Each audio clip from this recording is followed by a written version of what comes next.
Dirty Sports Podcast. I said, welcome to the Dirty Sports Podcast with Andy Ruther and Joe Prano. Welcome to the Dirty Sports Podcast. Welcome to the Dirty Sports Podcast. I'm your host, Andy Ruther, coming to you live from Cincinnati, Ohio, with my co-host from Fort Hueneme, California, Joey No Chill Prano. Hello, Andy. Good, happy Thursday, or does Joe call it Saturday Eve, guys? No, it's just Summer Friday. Oh, you have a different word for Thursday too. What's that? You have a different word for Thursday. Everybody calls Summer Friday. They're like Friday, Summer Friday. Well, Friday is just first Saturday, so now it's Thursday, Summer Friday. No, Thursday's Thursday because Thursday's always been the GOAT. That's things that no one talks about. Thursday's always been the GOAT. Does my audio sound fine here? Yeah. Okay. I'm giving issues. I'm looking at it. It's orange. I've never seen it orange. I don't know. I don't know what that means. It's usually green. Remember when Homeland Security had different color-coded terror Red levels? Yeah. Like, what a crock of shit. They went like Roy G. Biv on the terror alert. You hear the announcement that we might be able to keep our shoes on going through airports? Well, they already announced here. Yeah. You can. Yeah. I've gone through a bunch recently, and some yay, some nay. Sounds like it's across the board, and I got to say, I love that. I love that Republicans are like, look at what we've done. I was like, but you guys, it was 9. What are we doing here? You guys did the thing, and then you undid the thing. Dude, don't even get me started. They did like this CBG. Like a dog burying a bone and then finding it in the yard and being like, oh, fucking, I found my bone. You buried it, dumb yeah. The airport here, CBG, did like, I saw like they're trying to be funny on like their Twitter feed or something. Which look, I will say this much about some of these brands. That's not even a brand. I don't know what you call it. But like, I get it's like the funny, the sarcastic, like that's a shtick for, works for a fast food restaurant. Yeah. Doesn't work when you're in an airport. I don't know. I'm like, what are we doing here, guys? We trying to be hilarious when we're in an airport? Yeah. Airports don't need a voice. Like, I'm not looking for, some hilarious sarcasm. Yeah. Same way when you fly Southwest. I don't need. And if airports are gonna have a voice, can we have one for Hartsfield Jackson in Atlanta where they just go, listen, we know the knockoff Cane's looks like it's serving rat, but we move a lot of people through this goddamn airport.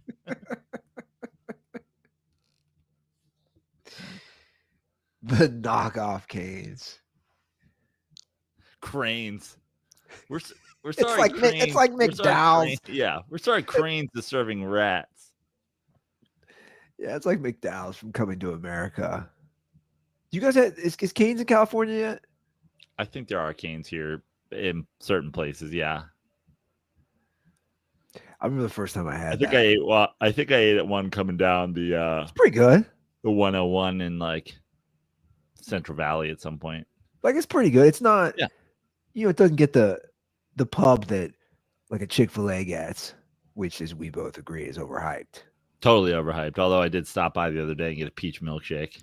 You know what it is though? It's just the service is good, man. Yeah. Dude, they care so much about that and about like the one in my area, a little subdivision or township got like too flooded, too many people. They literally tore down like all this shit. And they're like, we're going to make it even more lanes. And we're going to make so the workers aren't sitting in like toll booth type things. Like we're going to make, I'm like that's their dedication. And the California thing now is just to have like the fucking drive-through attendant be like on foot going through. You're like 2 streets away. And you're like, I'm just trying to turn here. And they're like, oh, this is a line for Chick-fil-A. Bitch, you're on my lawn. They didn't outstarted that. Yeah. But they mastered it. Yeah. My mailman won't deliver because a dog once lived here. Meanwhile, I have a Chick-fil-A attendant that's sleeping in my guest bedroom in case anybody wants to order here. That's hilarious. So we got some things to talk about. We got some things we didn't get to last episode. Since I mentioned my mailman, I'll give you a 30 Oh yeah, second, 30, where are we? Where 30 are we? 30-second update. We will never get mail here again. I refuse to believe that. There's no how. How is that possible? Facts. Not only that, Andy. Not only that. The first update was not only will you not be getting mail again. Who told you this? The guy, like, I literally went to the post office. Not only was he like, you guys will never be getting mail there again. He then said, we're putting in a community mailbox and you're never getting mail there. You are suspended from mail service. That doesn't track. Suspended from mail service, have to get a P.O. box, have to go to the post office. And then there has since been an update. Now the you were update threatening is or something? Like what's yeah, because I threatened the guy, which I didn't. But now the second update, because I got back from that, I was like, this guy's a fucking clown. And I hold on, real quick. Looking back on it, do you wish it was recorded yes, absolutely. your interaction? So here's what he said. He said, oh, you talk about your all-time fucking like obvious lies. He said I came up and threatened him, and then he had a corroborating witness. And I was like, oh, who was that? The other mail carrier that he was on the phone with. I go, oh, he was on the phone. Well, isn't that convenient? The black guy had a gun. Okay, officer. Who else saw it? My partner. And what happened to the gun? I don't know. That's crazy. So first it was you're never getting mail again, even at the community mailbox. Then I came back and I was like, yo, the one guy on email who had been helpful to me, who works at the same post office that the dickhead who told me I was never getting mail worked at. I was like, yo, this is happening. This is crazy. You're the only person that's been reasonable. And he wrote me back like a day later and was like, community mailbox going in the fucking neighborhood. You will get your mail there. We're not delivering to basically anyone in the neighborhood anymore, which is amazing. Wait, all because of this? Yeah. Because he was like crisscrossing through fucking yards and shit. And they were like, we never should have had a route that went through somebody's yard. I was like, no shit. Well, You should have just said that right out of the gate. No pun intended. Right out of the gate, you should have said, sorry, this dude went through your yard. He'll keep delivering your mail. In the meantime, he's going to go around while we sort out how to fix this. So you would have it like in my neighborhood. That's what like you're talking about, like where there's a giant. Yeah. That's what we have. Yeah. There's all the people's But mail. first they were saying we'll deliver everybody's mail there but yours. You're not getting mail there either.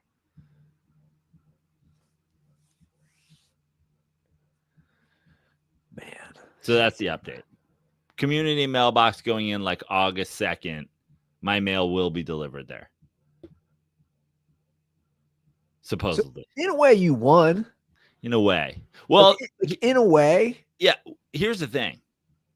In a way, this is like I got like I broke the Olympic record, but I didn't break the world record. Like I definitely won.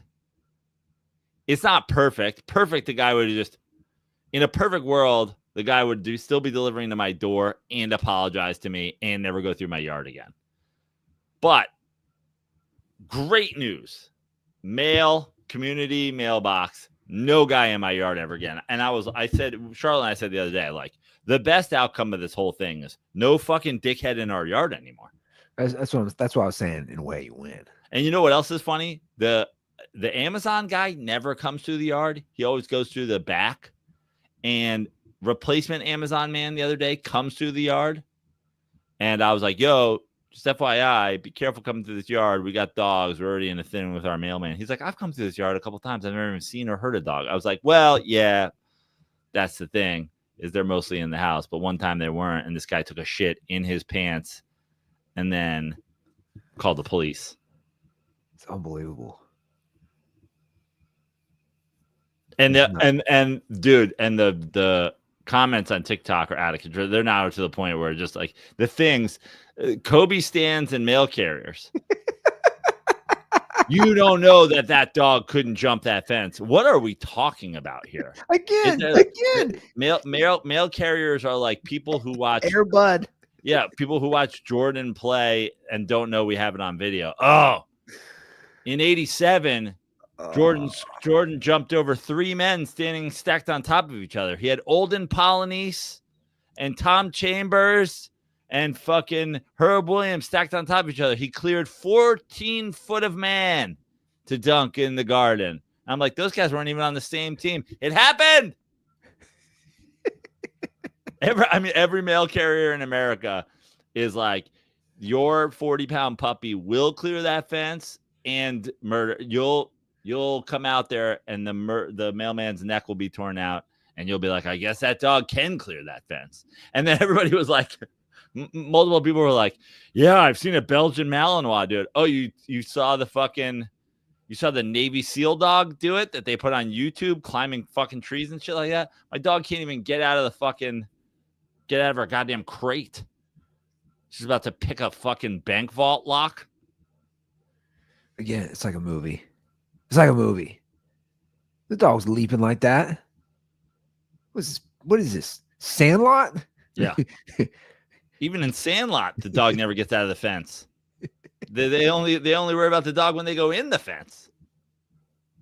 They're not sitting there like, we can't play on this fucking baseball field because the dog's behind that fence. But the dog at the very end, remember the dog leaps. Yeah. At the very end, the dog leaps the fence. I mean, literally, if my mailman was on the Sandlot team, the whole movie doesn't happen because they play 2 towns over where no dogs bark. They're like, the Beast lives in that house. He's like, I'm not fucking playing on this fucking field. What if we hit a ball over there? I just love that people are like acting like that'll happen, or that it could happen, or that they've seen it. Dude, Google exists. ChatGPT exists. Like, you can't get away with that shit just making shit up. You just can't get away with it. I mean, look, Prano sent me something today, which is fascinating. Like, this is where we're headed. We've been saying it forever now. With Kobe versus Tim Duncan. Just like a thorough. Well, there was a whole, Bleacher Report put out their fucking top whatever. Yeah, I saw the Kobe top 10. 11th. A lot of, for some reason, God knows why. For some reason, people have decided that the person that they want to take beef up with is Tim Duncan. How is Tim Duncan wherever he was, 7 or something like that, and Kobe's 11, when Kobe Bryant was better than Tim Duncan? And I'm like, literally no one who was watching basketball then and has a brain believes that. But again, like Tim Duncan was quiet, boring. The Spurs teams were boring. That's the whole thing. That is the whole thing.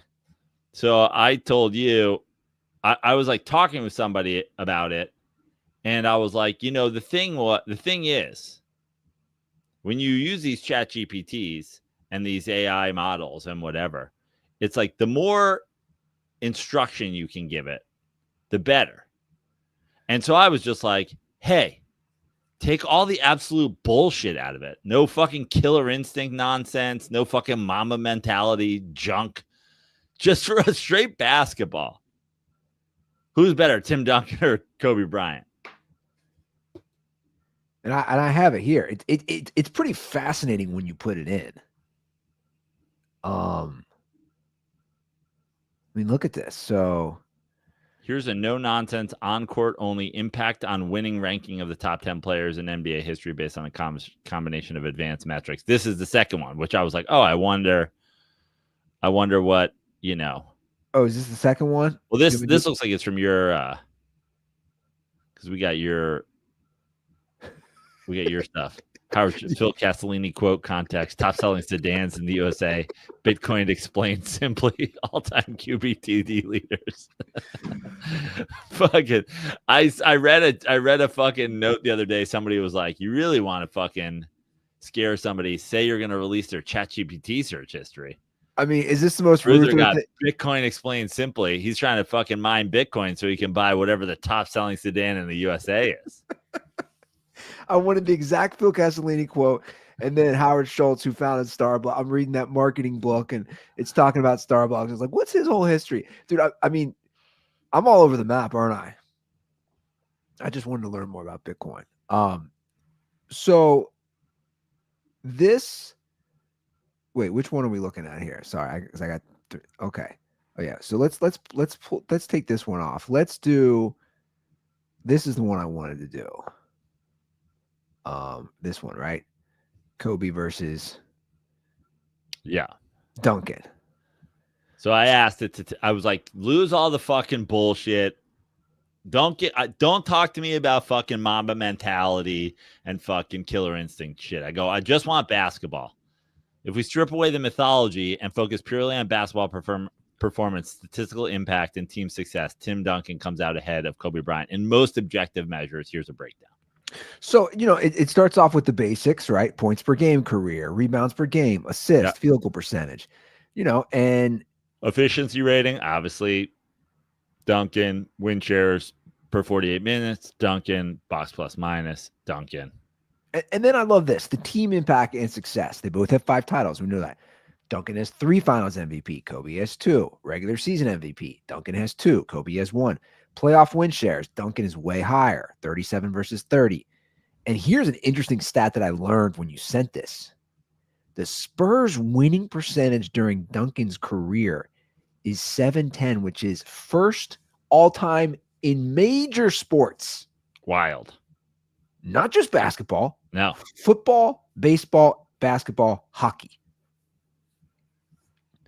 And I love this breakdown after this. It says Duncan anchored elite defenses his entire career, often ranking top 5 in defensive rating. Spurs made the playoffs every year of his 19-year career. Kobe missed the playoffs 4 times and had more up and down team success outside the Shaq Powell years, which has literally been the argument forever. And then this makes sense, again, from ChatGPT. Duncan adapted his game with age and remained effective into his late 30s. His leadership was subtle but transformational. Every role player flourished under him. Kobe was flashier. Again, these are all true. More skilled offensively and capable of breathtaking scoring outbursts, for sure, but also had years of inefficient, high-volume shooting and a reputation of straining teammate relationships. And then in conclusion, I love this. ChatGPT said, Duncan was the better all-around player if you value efficiency, two-way impact, team success, consistency over 2 decades. Duncan wins this matchup on substance over style. Kobe was more spectacular. Again, we both agree, but Duncan was more impactful. I mean, it's pretty well done. Yeah. That's the thing. If you know how to fucking talk to these things. And my thing was literally, it didn't have anything. It was a question, Kobe versus Duncan. But I was just like, take out all the bullshit. I just want basketball stuff. And then I was like, oh, well, that's interesting. And we just did this top 100 thing. So then I asked it, take out everything, all the bullshit again, focus again, like the phrase it used, impactfulness. In basketball, I asked for its top 10, and that was an interesting list. All right, so this, let me pull that up. So this, I did think that was interesting as well. So this is the top 10 list, and I like how you said, impactfulness. All right, so hold on, let me get rid of the other one. Sorry, okay. All right, so here it is. So this is the top 10 on what you put in. Okay. Here's a no-nonsense on-court only impact on winning ranking of the top 10 players in NBA history based on the combination of advanced metrics, team success, longevity, and two-way impact. No narratives, no vibes, no branding, just basketball effectiveness. It's really interesting. LeBron, MJ, Duncan, Kareem, Russell, Jokic. Which, as in parentheses, rising fast. Yep. Steph Curry, Kevin Garnett, which, you think about how little team success Minnesota had, but of course, then way more when he arrived. Magic Johnson, Hakeem Olajuwon. No, by the way, no Wilt Chamberlain. Every top 10 list has like a Wilt Chamberlain. No No Shaq. Larry Bird. No Shaq. No Kobe. And it has notes on this. I like Shaq just misses the cut due to relatively short prime and defensive inconsistency. Larry Bird, Dirk, David Robinson, Chris Paul, and Kobe all have strong cases, but their overall advanced metrics or consistency fall just shy of the top 10. Again, Jokic claims here he could move into the top 3 if he sustains this level of success in another 3 to 5 years. And then I asked for 11 to 20, and I think it gave me Kobe at 15. Which is kind of where you've had him, and I've had him, right? Always. Right? Like, yep. It really is interesting when you look at it again from a purely non-bias, which is not easy, right? Like we all have biases in everything we do in life. I mean, I should literally bring back facts only. It's like that's kind of what this is. Dare I say, I was just saying I was the original, but just saying. What's crazy about this, right? What's crazy about this is like I did this whole thing, remember, with Drew Brees on TikTok a couple months ago, and I put him at like 7 in a blind ranking and whatever. And I think Drew Brees is a top probably 10 or 12 quarterback, but he's not, a top 5 quarterback and whatever. Like whoever 15, like who's 15 on the all-time list? Like, is it my boy Eli? Is that where we're looking at? And then even me, Stan of all Stans, I'm not going, well, he's 2. It's Brady and then Eli. It's obvious. Like, that's what the Kobe Stans do. Kobe Stans take the 15th best player of all time and inject him into a top 2 situation. Yeah, it's reckless. And it's like crazy. Yeah. Imagine somebody just being there and being like, the top 2 quarterbacks of all time are Patrick Mahomes and Phillip Rivers. You're like, what? Yeah. Where did this come from? Sure. Well, you see him get in his face of his teammates, fudging people. Just like, he had that fudging mentality.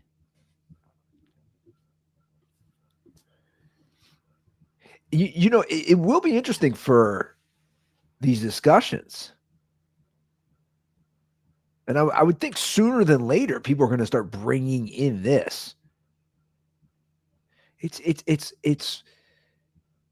I look, we obviously have discussions on our show. We have debates, we have disagreements, we have we have it all. But dude, when you watch these shows, I've been going to the gym now after I drop off the girls at daycare, right?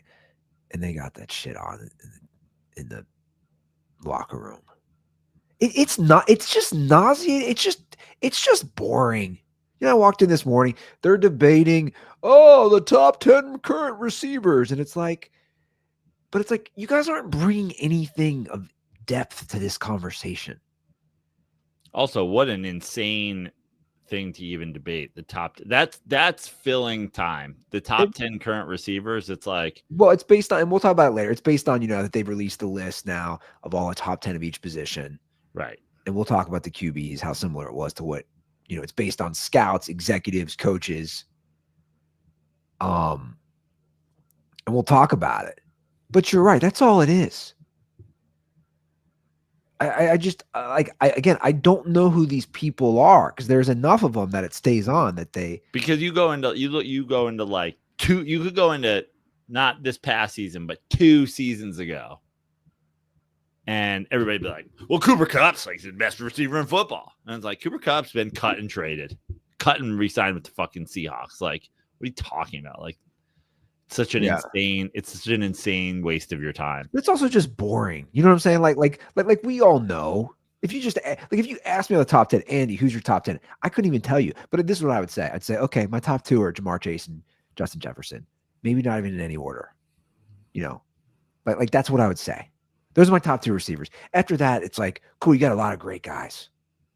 To me, those are the 2. Now, I don't, again, I think statistically it would probably back it up. And if we went like a ChatGPT on those 2 guys, it probably backs it up. But it is. That's my point about when are these going to come into the conversation? Because it's just nauseating when you're like, why are you guys bringing in people who, like you said, they're just not top 5? And I don't give a shit. Like you know what Shaq's doing, by the way? I want to talk about him for a minute. He's doing, dude, it's because Kobe's dead. I'm just going to call it out. He's doing this guilt trip. He released his list. I think he had Kobe at 2. Dude, it is. It's a guilt trip because you had beef. This is I'm gonna put on my shrink hat. To me, it's a guilt trip because you had beef with him and now he died. I think he had him ahead of LeBron. It's just like you're out of your fucking mind, man. Yeah, this is Kobe's top 10. I'm sorry, Shaq's top 10. Jordan, Kobe, LeBron, Magic, Bill Russell, Wilt Chamberlain, Larry Bird, Akeem, Duncan, Dr. J.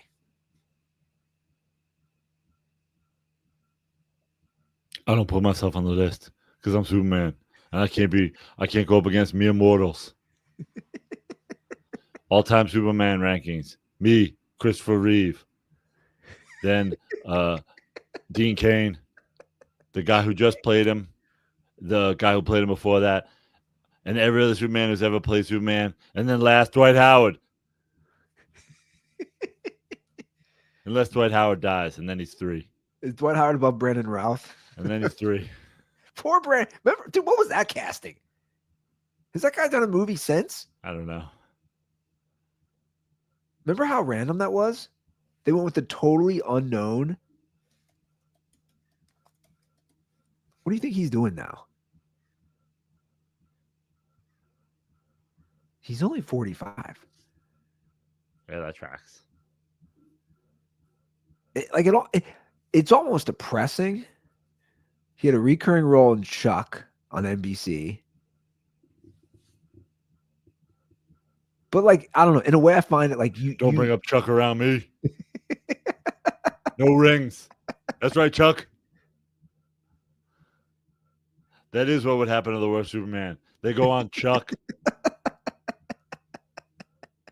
I heard Dwight Howard's got a recurring role on Kenny.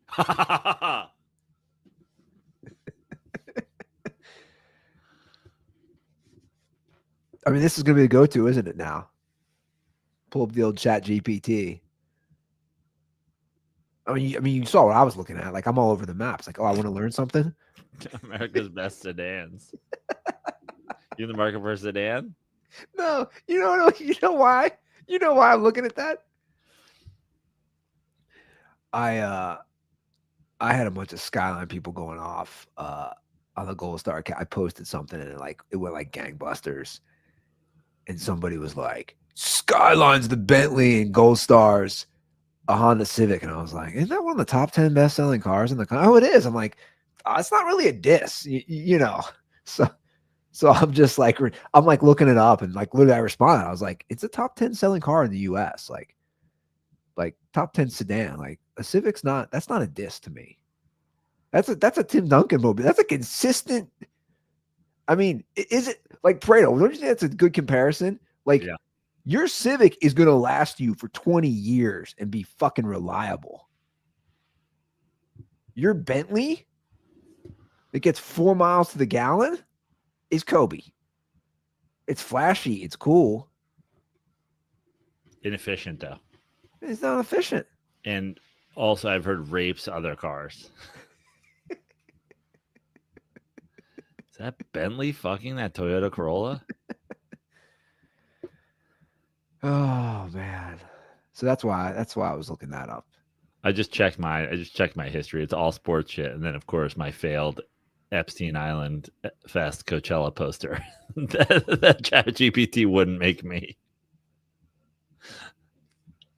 And that's the one problem with ChatGPT. Like it won't do. I was like, wild it's stuff. satire, ChatGPT, and they were like, yeah, satire is great and all, but we can't put people on Epstein's list for you.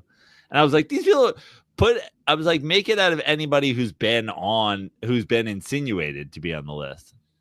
ChatGPT was like, nah, can't. Are we ever gonna get that? Are we ever gonna get it? No. You're gonna get it, and it's just gonna say it's literally gonna be 500 pages of blacked out materials, and then one page it just says Bill Clinton. And they're gonna be like, we told you. Yeah, but you know, ultimately, did I say this? Did I say this on an episode recently? You get to the level of distrust. That's where uprisings happen. Let's go. I'm saying like this to me is an issue that like crosses political. Like this is one of the few, because there's not many, because it's such a divided time that we live in. But it's one of the few where like you have people who are far left, far right, middle. It's like everybody seems to agree, hey, we need to see the truth. Dude, you keep putting this off. This is my point of like, this is where shit happens. But I agree. It's not going to matter because also we all know, don't we? Like, don't we all just like know? Can't you just like name 10 people and you're like, those people were definitely there? Yeah, but I think you just need to see it. I think it's important to see like the level. Oh, here. Looking at the YouTube comments. ChatGPT won't do Epstein, but AI will make naked pictures of T Swift. I only want one of those.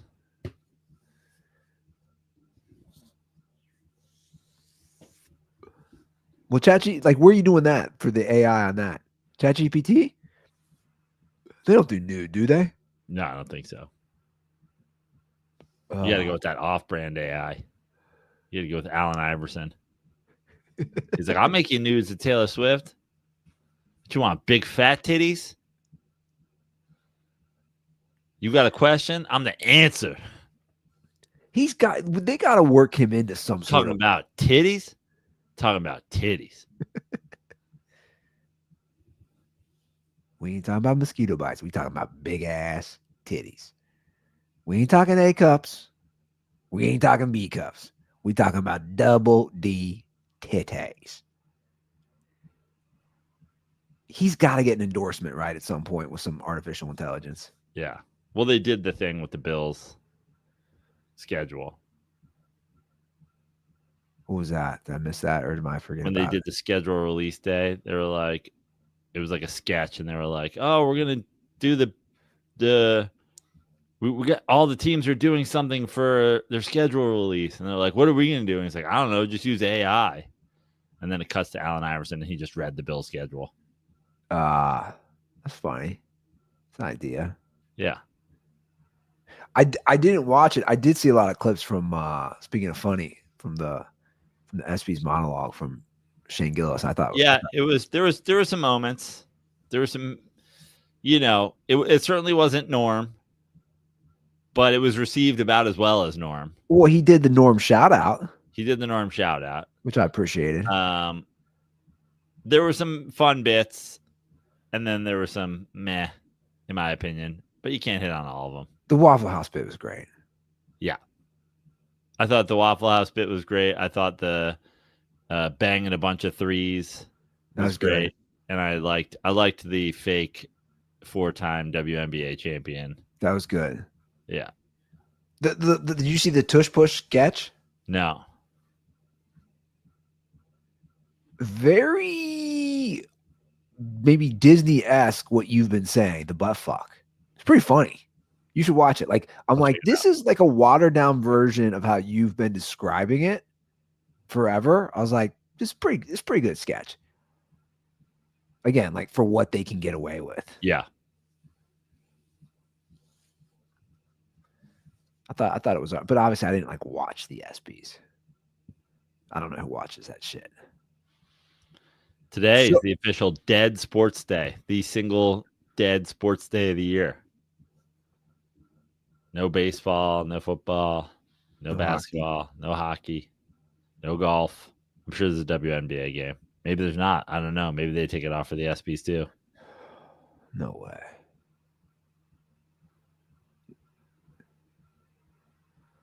There, yeah, I pushed pull up. There's summer league. There's a leaderboard on PGA. You sure?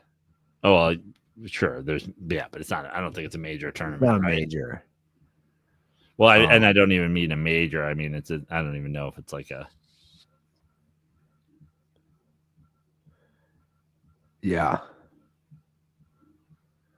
Well, we talked about our top 10 recently for QBs. No, we did our top 5. It's funny. It's like these guys are very similar to us. ESPN does this list every year. I put more into this again than a talking heads because it's voters that are league execs, coaches, and scouts. So they get 70 voters and they do each position. Mm-hmm. So again, I think it's a little more accurate when you're getting people who work within the game, not some former player who's just going to pop off on ESPN and say wild shit. And they pretty much had what we had. They had Mahomes at 1, Allen 2, Burrow 3, Jackson 4. That's exactly how you and I had it. I said we both agree we could flip Allen and Burrow from 2 to 3. We both had Lamar at 4. We both had Mahomes at 1. Then they have Jaden Daniels at 5, which both of us had discussed that. Stafford at 6. Both you and I had kind of talked about those two at 5 and 6. So again, we're very similar. They have Herbert at 7, Goff at 8, Jalen Hurts at 9. The disrespect. And Baker at 10.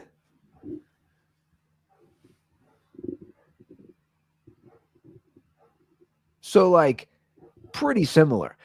Speaking of disrespect, I'm going to go on record at this point. Speaking of talking heads, because, again, I don't watch it, but I'm walking through the fucking gym or the locker room there or whatever, and I see this shit on. And then I see the list, because obviously I'm on social media, and you see, the Fox Sports list or whoever's list, the Bleacher Reports. The amount of people that are disrespecting, he's now officially underrated, in my opinion, Patrick Mahomes. It's amazing to me. You didn't see this with Tom Brady, dude. You didn't see this with Peyton Manning. Like it's amazing to me. Like in the Super Bowl in February, Tom Brady lost to Eli Manning. Is he top 5? I don't know.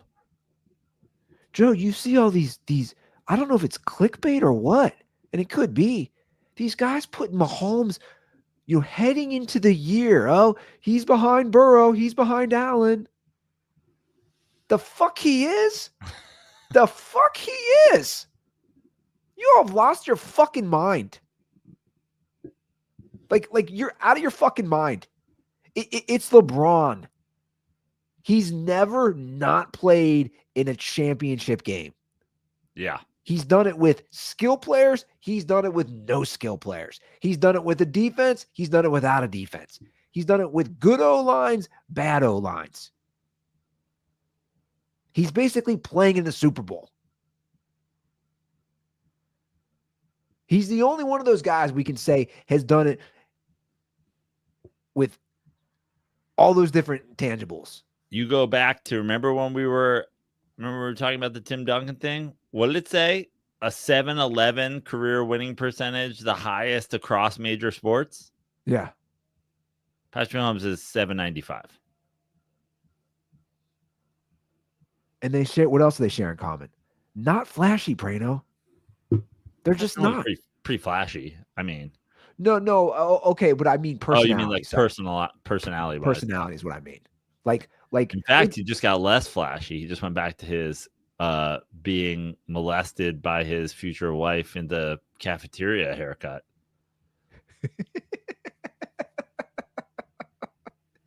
It's like he saw Travis Kelce going with the butt cut. He's like, "Is it Dickhead Summer? I mean, look, is it Nerd Summer? Let's ride." Let me put it this way, guys. Did I do that right? Let's ride. Chiefs country. Let's ride. You know, he married his high school sweetheart. You know, he's getting his big ass other home at Lake of the Ozarks, Missouri. It's like he's not getting in Miami. He's not getting in LA. It's like, and then by comparison, because I've watched a little of it, it's like you have Joe Burrow showing up to Paris, the fashion show. Joe Burrow has a personal stylist that's featured big time in that show. Joe Burrow's on the cover of Sports Illustrated. Not that that really holds weight anymore, but like this week with his fashion, it's like, dude, you're doing all that? But guess what? Mahomes is the fucking guy. Mahomes is Duncan. I mean, he is. Yeah. Like, I just think I find it comical and also offensive for anybody I mean, let's just go through to take him off number one. how many AFC Championships games has he played in? 6? I think 6. He's been to what? 4 Super Bowls?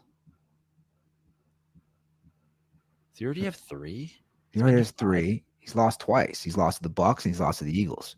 And he's got 5. So he's got 5 Super Bowls. He's been to 5 Super Bowls. I think so. So I was just going to do championship games, which is obviously way easier to do. But if you take the entirety of the top 10 list, they're right about matched with him for championship games in their career. If you take the other 9 guys, it's pretty close.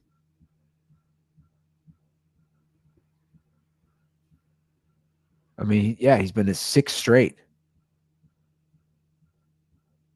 He's certainly been to more Super Bowls than everybody in the top 10 combined.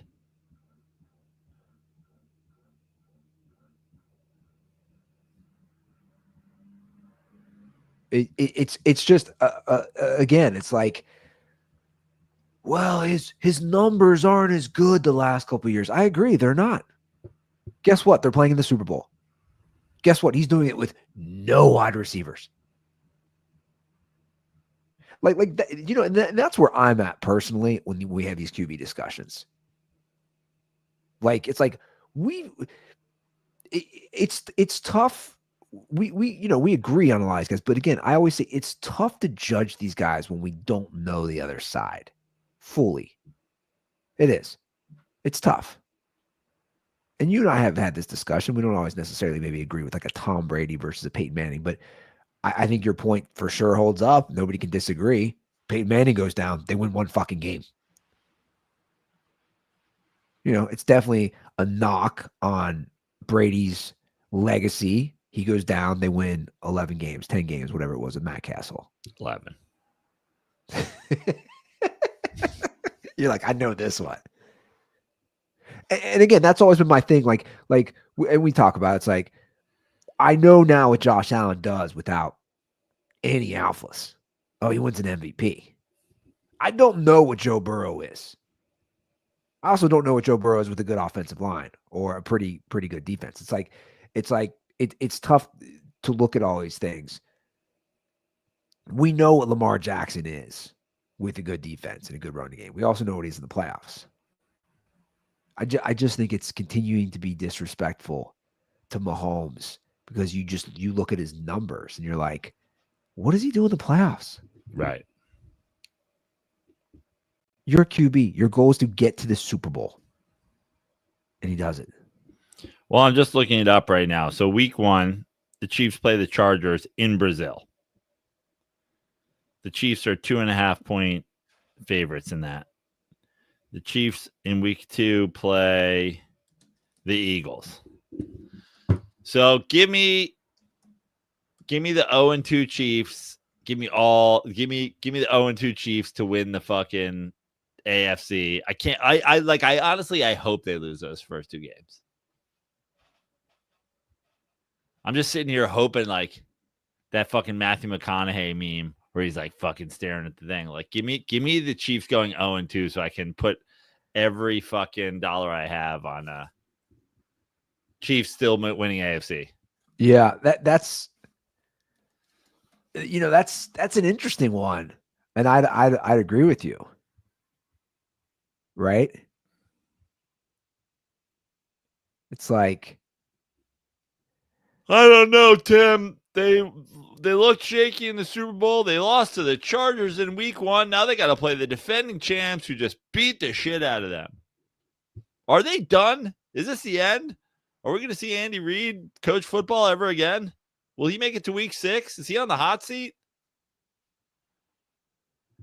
by the way, I stand corrected. ChatGPT, you let me down. I was like, this doesn't seem right. He's been to 7 straight conference championships. Wow. Not 6. 5 Super Bowls, 7 conference championships. The last time Patrick Mahomes didn't play in a Super Bowl was the Bengals Burrow year. Yeah. The surprise year, which was the 2021 season, 2022 Super Bowl. So again, like I said, get the fuck out of here. What did I say? It's like, get fucked. Like, you guys can get fucked. Dude, the underappreciation of Mahomes and of the Chiefs makes me root for them. That yeah, I agree. It's like, it's very LeBron-esque. It's very LeBron, Cavs, Heat, Lakers, wherever you go. It's like it's disrespectful. I just don't get it. And you're right. I feel like I almost would love to see them start, because it's very plausible they start 0-2. And everybody's like, it's like today again. One of those talking head shows was like, breaking news from the New York Times. We got Trump allows for release of some Epstein material as furor grows. I don't know. Yesterday was a hoax. Yesterday he called it a hoax. It's broken him. Yeah, I know. It's 100% broken him. But do you even trust this stuff? Like, I don't. That's the thing. Listen. I don't trust any of it. What are we even talking about? I don't trust any of it. By the way, I got good video for you for our fake assassination discussion. Oh, you do? I still haven't read that thing. That's a whole deep dive. Oh, that's a whole other deep dive, which you got to deep dive into. But I got good video. There's a new angle. It's very interesting. A couple interesting things in there, including a press guy walking across the front of it, literally getting photographers and bringing them to the front of the stage, while a guy with like a machine gun is up on stage pretending like, can you imagine if there was an assassination happening and then all of a sudden some guy was like bum rushing the stage? If you were a Secret Service, you would blow that man's head off. But he brings not only that, then they lower, no joke, they lower the flag to be in the shot. They lower the flag to be in the picture. Imagine an assassination just happened and you are a crane worker, and all of a sudden you are being told, lower the flag on your crane. You're like, didn't the guy just get shot? Why am I getting this in my ear right now? So would that theory then be that, like, the deep state, he's just like another pawn in the whole game? No, I think this was just a Trump dog and pony show. Yeah, but again, like, my counter was always like, I always felt, and that could change now given that all the stuff we're seeing. My opinion is like, they never wanted him because he was a quote unquote outsider, not in the system, the traditional system that you normally see in the way we've always seen it with Republicans and Democrats. And again, that like went up through the system, like the Clintons or the Bushes or the Obamas or whatever. So my point would be, I never thought that they would be in on, like, you're saying he just did this by himself, that this isn't like a deep state type Epstein sort of thing. No. And the Secret Service is in on it. Because again, what does that even look like? That looks like they shot the deep state, like grazed him with a bullet, or the deep state missed? I don't know. Yeah. I'm like, the dude wasn't shot, because if he was, we'd hear about it every goddamn day for the rest of our fucking lives. He'd be like, anyway, playing golf today. Just a reminder, I was shot in the head.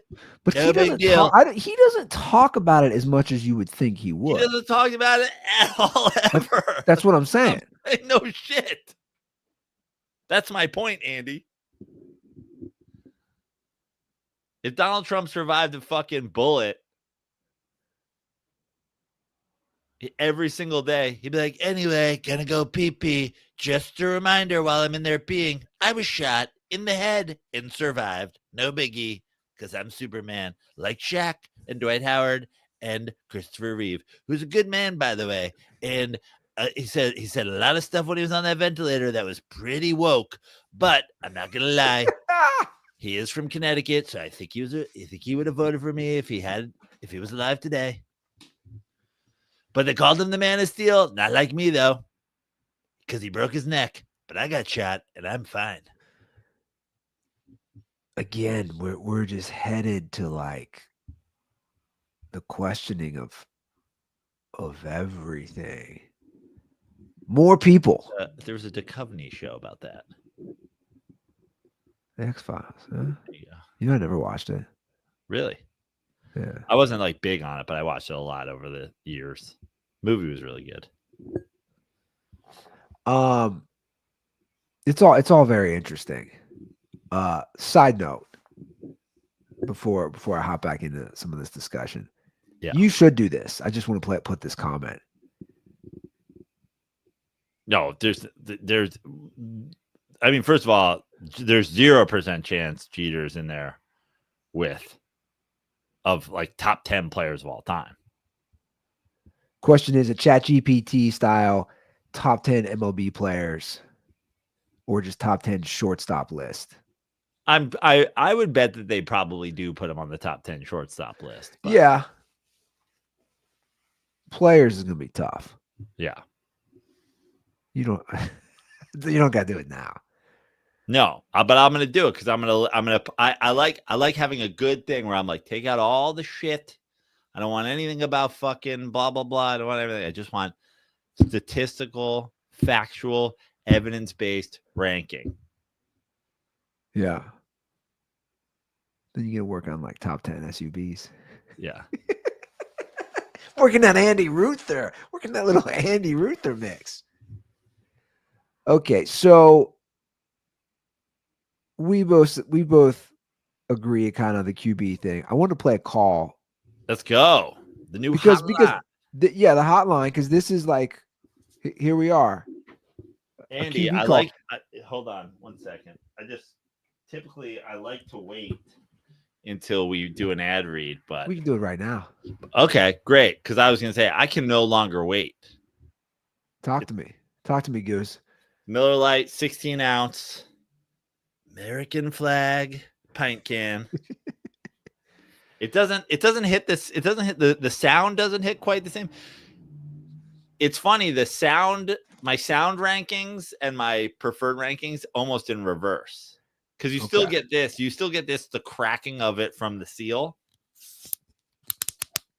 There you go. You know, the pop and crack. That's nice. It's better than the bottle.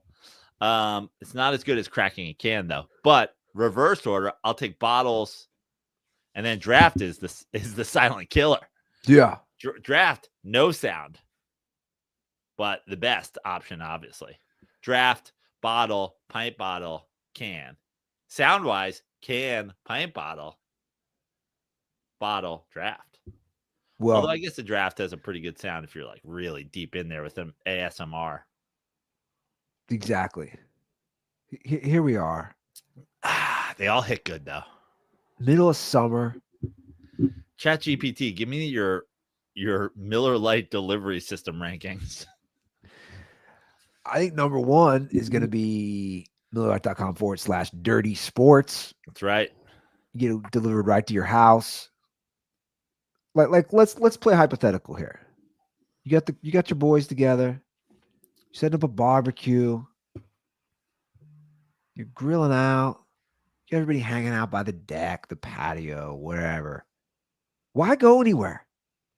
Why leave your house? Why leave your house?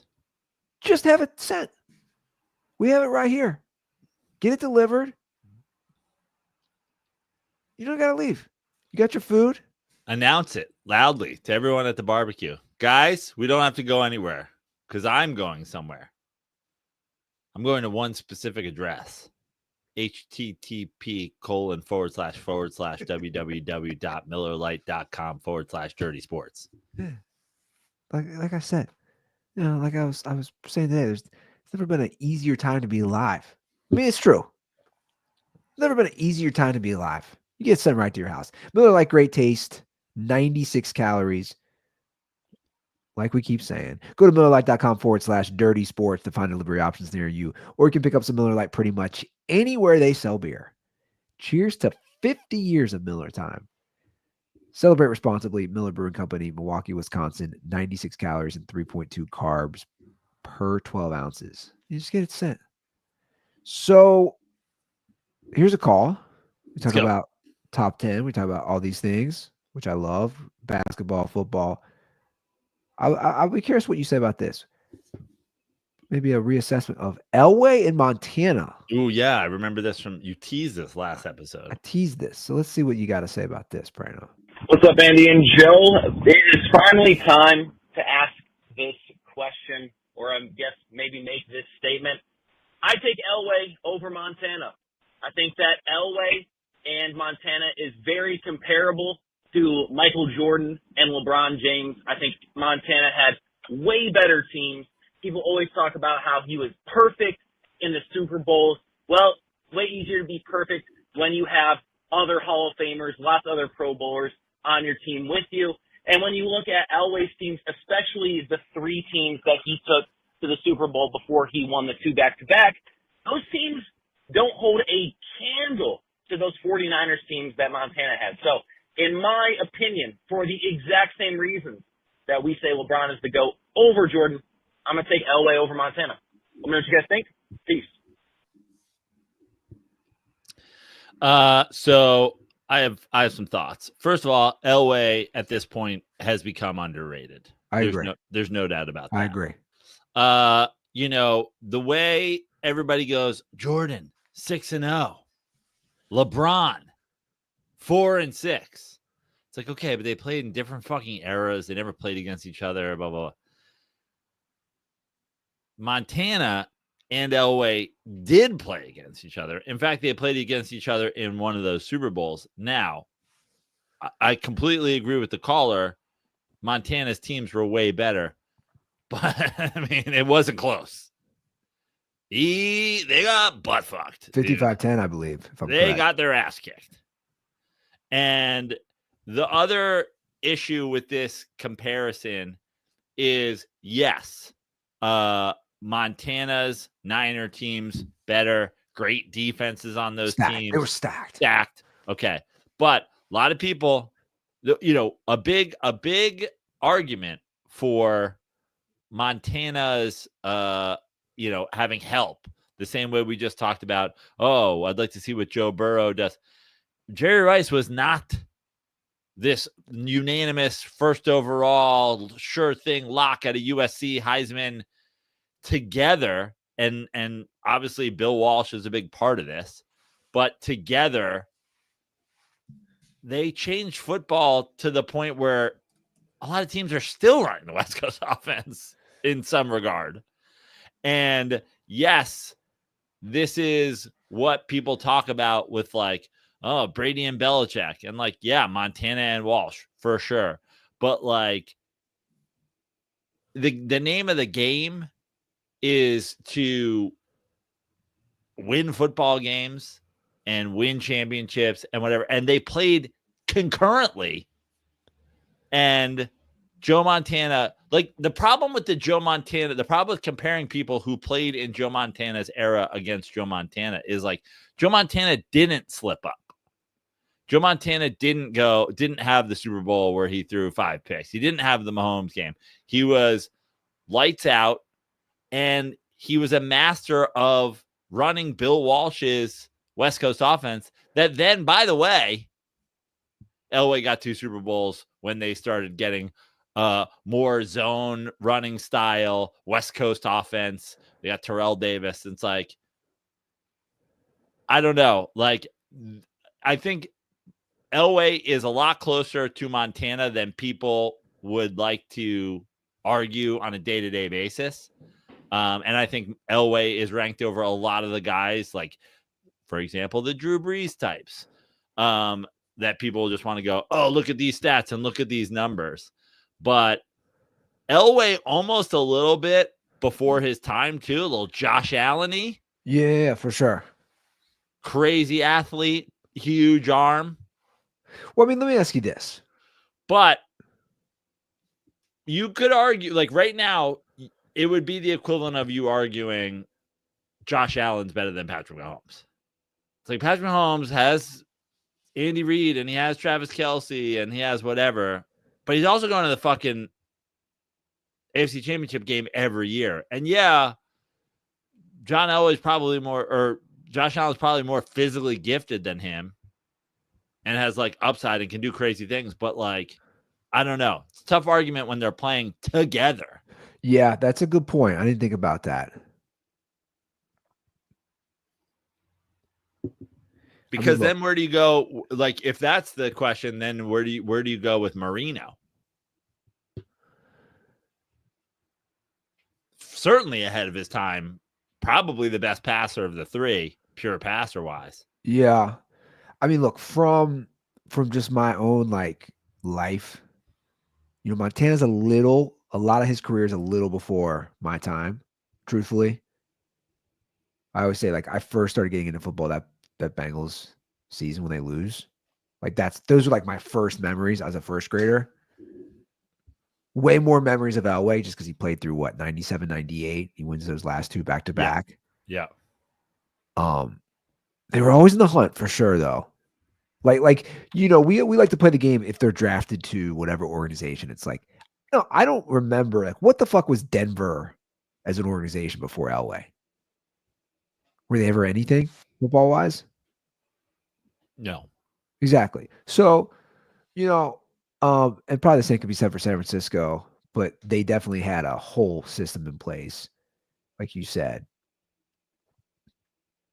I tend to agree with what you're saying. I mean, you look at the, obviously we are in an era now where completion percentage is up so much. Joe Montana was completing 63% of his passes for his career in a career that started in 1979. John Elway completed 57%.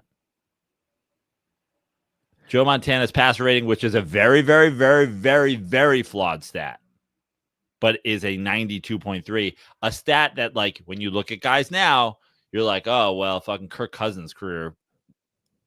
But John Elway's career passer rating is 79.9. A lot of upside, crazy athlete. erratic. Spectacular, erratic. Playoff passer ratings, 96 and 79.7. Inconsistent. Yeah. I mean, here's the thing about Montana, guys. You didn't want to place that's the thing. As far as memories, you just didn't want to face them in the playoffs. Like look at Montana Super Bowls. Like you said, there wasn't, we've even seen it with Mahomes. There wasn't just the lay an egg Super Bowl. That didn't happen for Montana. He wasn't just 4-0. Oh, no. Not only was just 4-0, 11.6 TD to interception ratio in the Super Bowl. What is it? 11.6 TD to interception ratio. That's I don't insane. know. I would assume that means he had what? 25, Super Bowl TDs and 2 interceptions or something like that. Let's put it in, dude. I mean, that's just insane. That's my thing is like, okay. He had 127.8 passer rating across 4 Super Bowls.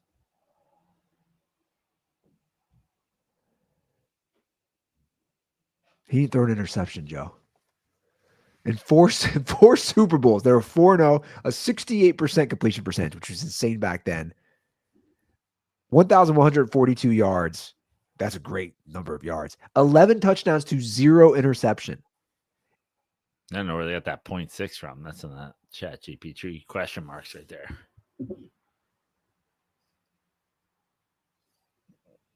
Three-time Super Bowl MVP. Did Rice get one of those? Yeah.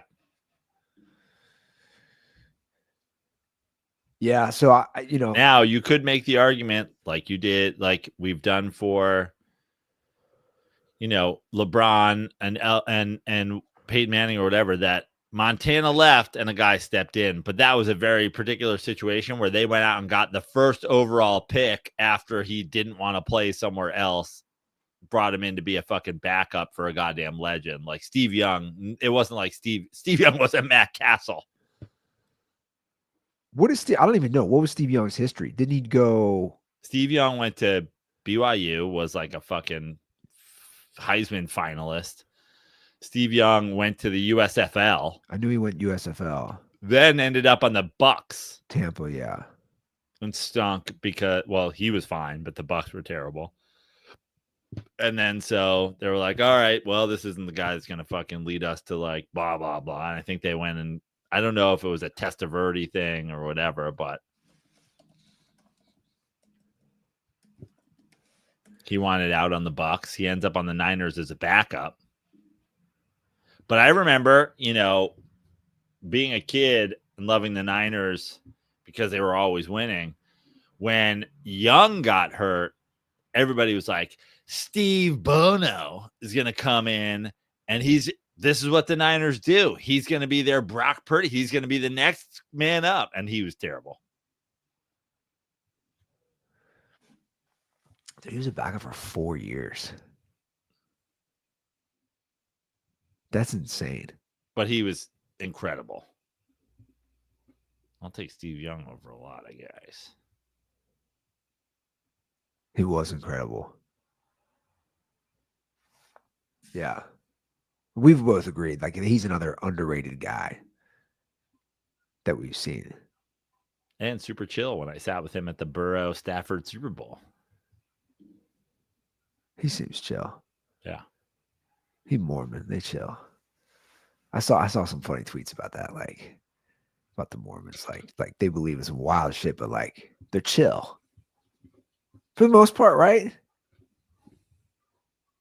I hung out with a former Mormon last week. She has since left the church and moved on from the Mormon business. She drinks a lot of soda, I'll tell you that much. No alcohol. They love their sodas. Yes, they don't do booze. They don't do booze. They also don't do hot drinks, which are like teas and coffees. I don't even think that means caffeine. Exactly. Yeah. But yet soda, chock full of caffeine, but they slam those down. Oh, those girls fuck too, bro. Yeah. They're all hopped up on fucking Diet Coke. Oh, yeah. They got they're charged with aspartame and caffeine. Ready to fuck the couch like JD Vance.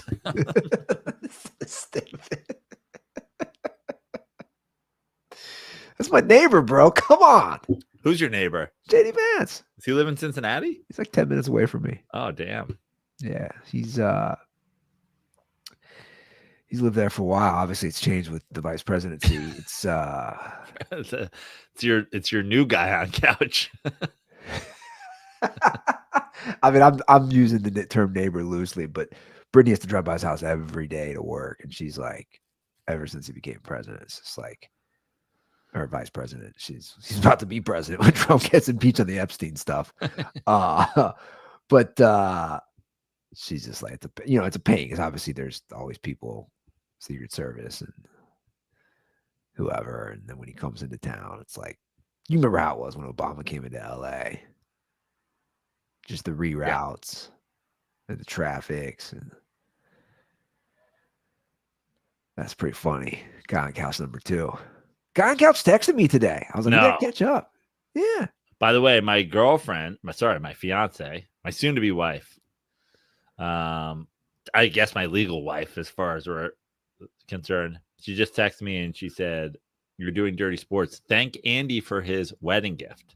So I didn't even know you gave us a wedding gift. So thank you for our wedding gift. Yeah, of course, man. Thanks, buddy. Made in Ohio. You got to read a little. It's a quick little note. Okay. I'll check it out. Made an Ohio reference for you. Nice. You know, state that I know you love. Where's Ohio rank on your states that you hate? Pretty low. On the states I hate, I don't really have a lot of hate in my heart. You just like to diss it. Yeah, I don't really have a lot of hate in my heart for Ohio. I don't love it. I'd say it's pretty low. It'd be a bottom. I don't know if it might be a bottom 10 state for me. But I think Ohio would rank lower than some states that I haven't spent much time in because, like, I don't know. It's like, I'm just gonna assume they're better, but who knows? Like I've never been to Minnesota, but I assume it's better than Ohio. But I don't know. Can't say for sure. Well, I thought Land of Many Lakes. It's probably that's what I'm saying. It's got a lot of appeal. I've never been. It's probably got a lot of appeal. Yeah, I've driven through. But like, listen, Ohio's not below Pennsylvania, obviously. Woat state. It's not better. It's not below West Virginia. That's for sure. I'm trying to think of states. It's definitely not below. Shocked you mentioned Texas. Oh, it's not below. Alabama, Mississippi. I do hate Texas overall. Austin's pretty great though. I do like Austin. Although now with the whole fucking scene down there, probably below. Texas is probably below it. Fuck Texas. What did you throw out there? Threw out Mississippi and Alabama. I haven't spent a lot of time in Mississippi. It's better than Alabama. Alabama, the thing about the South, though, is like the one thing about the South, and it does suck a lot of places, but like you can kind of be in like anywhere USA in the South. And if you're going through like some of those like southern fucking weeping willow trees and shit like that, you're like, it's kind of a vibe. Well, also the vibe, like Alabama, it's like people forget.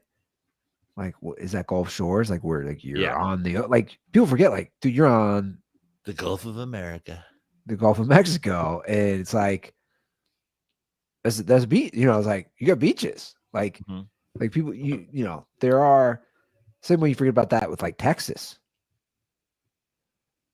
It helps that you're right next to Kentucky. Kentucky might be the John Elway of states. Kentucky underrated at this point. A lot of people, but Kentucky is a state where like if you need like a placeholder because you're trying to like shit on somebody, you're probably from Kentucky. I'm like, you ever been to Kentucky? It's like whiskey and baseball bats and horse racing and fucking 9 of my favorite people are from Kentucky. I think the Kentucky good vibes, Kentucky are I would argue like good people. No, obviously I'm biased. I live with one, but like I'm saying like in general. Now the UK stuff, like as a local, that gets annoying. The Kentucky basketball, How close is Lexington to you? It's like an hour and a half. But like you have a lot of ride or die Kentucky fans here. You know what I'm saying? So like you're just like, dude, I'm seeing, like you got the UK tattoo, and you're just like, okay, guy. Okay, guy. You go full Damo on them. Okay, guy. Okay, guy. I guess let's get rid of that. Okay, UK guy. What else did I have on here? Oh yeah, speaking of John Elway, I should mention this real quick. He did recently get cleared in killing his longtime business partner in a golf cart. Oh, what? Yeah. Funny how this one just slid under. Joe Montana would never, by the way. Joe Montana drives a golf cart like a surgeon. This is from 3 days ago. Authorities have closed the investigation into the golf cart-related death of Jeff Spearbeck, the longtime business partner, former agent, and friend of Hall of Fame quarterback John Elway. Ruled it as an accident. Wild. Yeah. Who was driving? Elway was. Sure, he wasn't. Like, here's the thing. Accidents do happen. But they happen way more often to guys with 70 passer ratings than 95 passer ratings. I'm just saying. You and I both know there can be some shady investigation. Like if you had to bet right now on whether or not Brett Favre kills somebody in a golf cart wreck from now until the end of his life, I'm betting yes. Yeah. Just these gunslingers, man. Did the guy get hit with the ball? Yeah. Did he crash? He flipped it? He died on April 26th as a result of injuries he sustained 4 days earlier after falling off the back of a golf cart that was driven by Elway. It occurred at the private golf community in La Quinta, California. Ooh. That's down there in Palm Springs. This is this guy. I mean, look. This sounds like some drunken debauchery, doesn't That's it? what I was just gonna say. And I don't know legally how that would put him liable. Like, I don't know what the legal ramifications are of that. Is that like a vehicular manslaughter sort of thing? Yeah. I don't know. I think the reason that he was questioning it was at one point Elway said, "You jump, I'll hit you, and you can do my helicopter spin from the Super Bowl that I won." And that was I felt like that was a reckless play. A little too soon, but okay. Yeah. Too soon. Now, wouldn't have smacked his head as hard if he's wearing Terrell Davis's braces. I think we can all agree on that.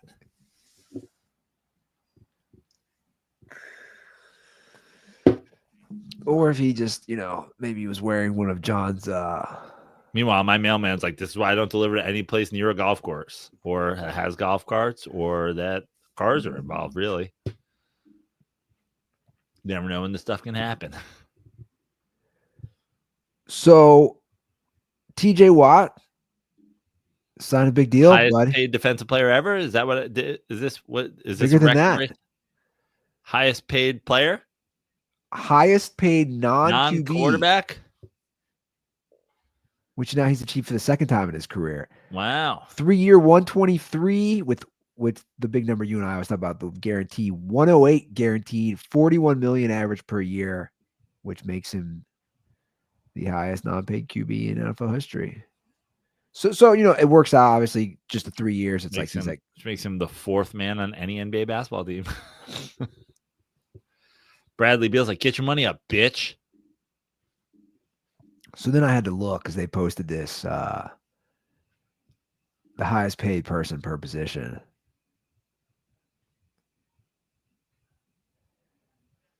Highest 3-year, the next highest 3-year, Dak is number 1, which is hilarious. Most of these are not surprising. I don't know, Joe. I know. Look, I'm starting to buy into the Steelers. I'm starting to buy in because nobody's talking about them. That's why. So I decided, I'm starting to maybe buy in them winning a playoff game. It's all based on Aaron Rodgers. Aaron Rodgers, in my opinion, has to play 75% of peak Aaron Rodgers.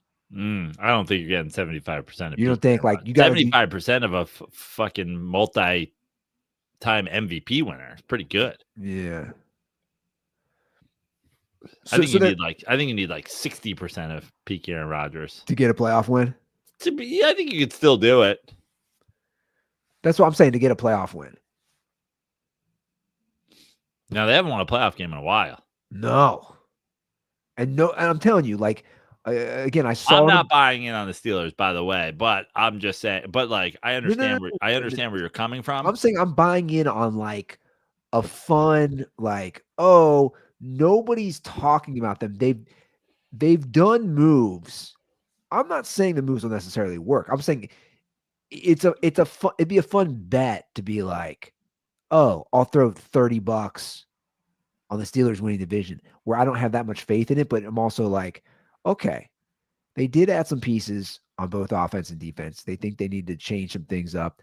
They re-signed their stud edge rusher. They're bringing in a QB upgrade, I believe. Again, it's an old Aaron Rodgers. I'm not saying it's 4-time MVP, but it's a division where teams just beat the shit out of each other. It's a division where they're always a top 10 defense for the most part. And the team that continues to be slated above them is the Bengals. We all know the Ravens are. It's that to me is always fun. I saw today I don't get this one. I saw on ESPN bet. Meanwhile, they also have an edge rusher who they're negotiating with, and they're like, "We know you've heard that TJ Watt is the highest paid player ever for non-quarterback." So you're probably pretty excited right now, and we are too. I'd like you to meet Andy Ruther. He's going to present you with some coupons for some Gold Star chili. Just to get the ball rolling here, just get the ball rolling. Did you How would you like some free chili? Did you see the rumor? And it's not true, but it's funny. Did you see what's happening with the Bengals first? You probably didn't see it because you don't care, but it's hilarious with their first round pick who isn't signed. No. So he's the only first rounder is not signed in the Bengals, which I'm like, that's like whatever. But the rumor was so like he's already not budging because of like it's basically boils down to the language. The Bengals are trying to change the language in the contract moving forward. They want this guy to be the president on the injury clause or whatever the clause is. They're trying to join the times that basically every other team has that they haven't had. And they're first. It's the wildest sentence anybody's ever put together. Yeah, that made no fucking sense. It's trying to join the times. This is like a wife who got to see Back to the Future first and then tried to come home and explain it to her husband. She's like, you got to see it, honey. He's like trying to join the times that his parents once were, but also in the time. Anyway, you got to see it. Oh yeah, that was retarded. So what's going on with their draft pick? So basically, they're trying to set the language in this contract so that every other future first rounder. Got it. And basically almost every other team already has this language involving guaranteed pays with injuries and other clauses, et cetera, et cetera. So the rumor this week was, so he went to Texas A&M, was that he was practicing with the team and that he might go back to school. And I don't even know if he could. Again, this was the rumor and it was wrong. And I could not, my brother and my other buddy, we cannot stop texting, laughing, and saying, because if that happened, they would literally just straight up lose their first round pick. Like you would lose the rights. Yeah. I don't know if it's similar to something how like baseball does it, right? You see guys get drafted, they go back to their school. I don't know how it works. But I was laughing so hard. And my brother's like, it's the most Bengals shit ever. The guy they draft to replace ultimately the guy who they're not signing, who's an all-pro edge rusher, is not reporting to camp. And there's even that it's a rumor, might go back to college because he doesn't want to deal with this fucking mess. Like he hasn't practiced at all. At all. And rookies report Saturday. Justin, I know you're somewhere listening. I always know when Justin listens if it's not live, because then like 2 days later I'll get a text about yes, let's go. That was a couple of minutes ago. Late night pod, it's lit. I always know if Justin's not in the chat because like 2 days later he'll like fucking send us some shit. I'm like, what the fuck is that? Oh, it's like, oh, he's just listening to the podcast. Well, when I had him on last month, he's still very confident in our bet. Like he didn't flinch. I know he's not just saying that. He's very confident the Bengals win the division over both the Ravens and the Steelers. And I'm like, I like Burrow a lot. You got a personal stylist that you're showing off. Like, I don't know about that. How many, it makes me wonder, how many of these guys do you think have a personal stylist? Not that many. I figured you would know more about that. I mean, I don't really, but I just don't. I think it's a pretty high end. It's like it costs you some money. That's what I'm saying. It's not like it's cheap. No. And Brady probably had one for sure. I'm sure. Like I think you just like get to a certain point, and then you have to get to a certain level, and then you have to care. You know what I mean? Like there are guys who just don't seem to give a shit. That's what I'm saying. If we just went over the top 10 list, I don't think a single other guy on that list has a personal stylist besides Burrow. Probably not. I don't think Mahomes does. Josh Allen sure as shit doesn't. And also, first of all, Brittany is for sure his personal stylist. Oh, there is a Spider just lowering itself down right in front of the fucking. You're dead, bitch. Oh no, he lived. Oh, I'm out of bullets. Terrible news. Oh, Andy, we got to reload. This thing's just hanging down. How big is it? Not big, but does look She kind of said. scary. Oh, he's rappelling back up like Tom Cruise in fucking Mission Impossible. He's trying to get out of the way. Reloading. I mean, every time I see that, I just think of Batman. That's the Joker gun. Blasted. He is gone. He's exploded against the wall now. There's something about. I mean, we have a lot of fucking spiders up here, bro. It's crazy. Yeah, we get a lot of my house too. How's Charlotte with it?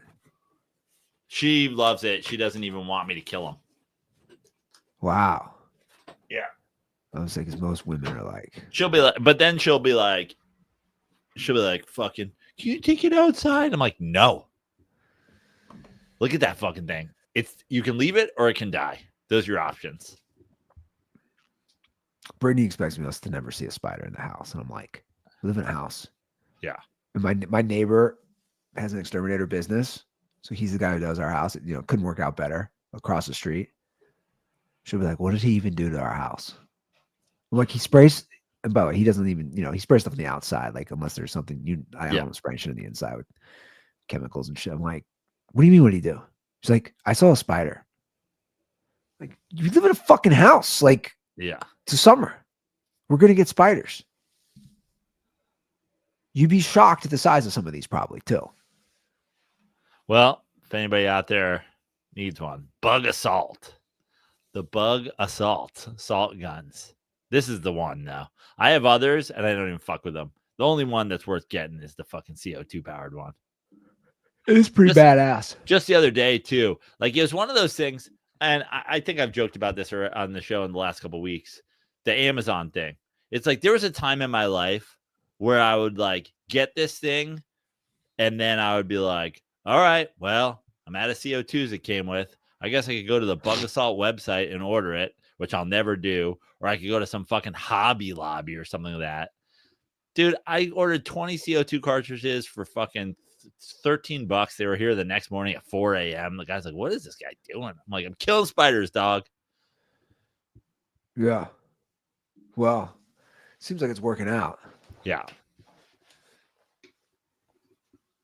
Where are we at here?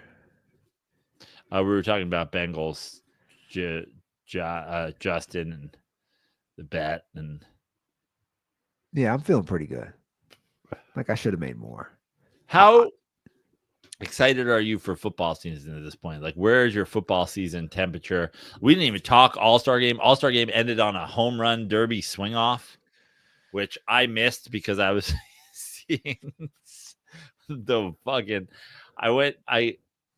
Charlotte invited me. Her friend invited her, and then she was like, do you want to go? And I was like, not really. But I always drag her to concerts that she doesn't want to go to. And then I was like, I feel like I guess have to return the favor. Her friend invited us to see the Wailers, as in Bob Marley and the Wailers. But I don't know if you know any of this. They're all gone. They're all dead. There's no Wailers. Bunny Wailer's dead. Peter Tosh is dead. Bob Marley's dead. So what am I going to see?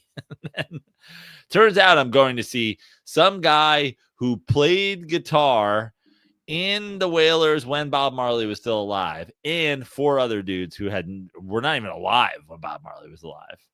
And it was pretty bad. I mean, but it was just basically a Bob Marley cover band, so it wasn't that bad. Actually made me appreciate how much I used to listen to Bob Marley and don't as much anymore. I was like, I gotta get back doing that. But of course, missed the home run swing off. Well, we missed it, and I realized that later in the day when you and I were like, oh, home run derby's tomorrow, and then the game was we had our days off because home run derby's always on a Monday. The All-Star game's always on a Tuesday. Yeah, I realized that after too. You were like, home run derby's tomorrow. I was like, no. Home run derby's tonight. Yeah, we missed that. It's all right. It's funny. I've been following baseball more closely with the I've been caring more about the negotiations for the future because I know Manfred's really trying to get the salary cap. I told you it was gonna happen, Andy. But they're not. They're claiming they're gonna push back the players. The MLBPA is claiming they're not. I know. I'm just saying, all these years, George Steinbrenner fucking doing whatever the goddamn he wants. No one even talked about a salary cap. All of a sudden, well, because they tried in '94 and then the strike happened. That's why they didn't want another strike. Do you like the swing off for the All-Star game? I do. I liked it. I watched it after the fact, but no one needs. I like the All-Star game having a very specific end, because the thing is I like the thing about the All-Star game's an exhibition. And I like that everybody gets an inning and, whatever, and everybody gets a hit and like all the things. And you get the guys who, like, some point late in the game, they come up in a big moment. And, he wasn't supposed to be an All-Star. But now Jeff Conine's All-Star game MVP or whatever. And you can't get everyone in if you have to go, well, what if we have to play 10 and 11 and 12? And then what happens? And also we went through this a couple years, like, the All-Star game ending in a tie was ludicrous. But also you don't want these guys going too far. You don't want guys stretching innings. You don't want to have to pitch guys who said they weren't going to pitch, because some guys get the All-Star invite and they have a start coming up, or they just came off the start and they're not actually going to pitch, but they're there taking up a roster spot. So, yeah. And also, home run derbies are fun. And if there's anything about the home run derby that isn't fun, it's that it's too long. So, like, the home run derby swing off was kind of fun. I still think go back to the old. I'm a slow paced thing. Like, I think even still the home run derby doesn't. I liked it when you were just like 10 swings, 10 outs, as many bombs you can fucking hit. No timer, no whatever. It felt more fun, but in my opinion, because you got you're having O'Neal Cruz hit these fucking bombs, and you're not even really getting to watch them because the next pitch is coming, the next pitch is coming, the next pitch is coming. So I think we saw one of the last home run derby. I don't even think that was some sort of newer model. The one at Petco? Yeah, we saw a Giancarlo Stanton performance for the ages. Remember that? Yeah, he was going crazy. But I like the swing off at the end. And the people who are like, man, this is how the All-Star game is ending. Who are you? Who the fuck are you? Can you imagine if they're like the NBA All-Star game is over? Now we're going to have a dunk contest. But now the stars who don't participate in the dunk contest are going to participate because now it fucking matters. Epic. Yeah.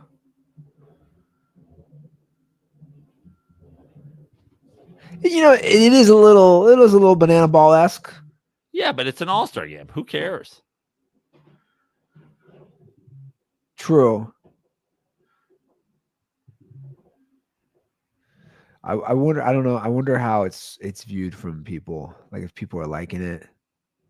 Well, it's the first time they did it. That's what I'm saying. Like, I wonder if that helped at all. Yeah. Eyeballs. I don't know, because I was watching. Could you be loved and be loved?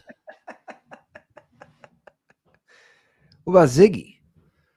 Well, Ziggy's a whole separate thing. The kids, they all do their own. It's not there's the Whalers, and then Ziggy Marley's got his whole own thing.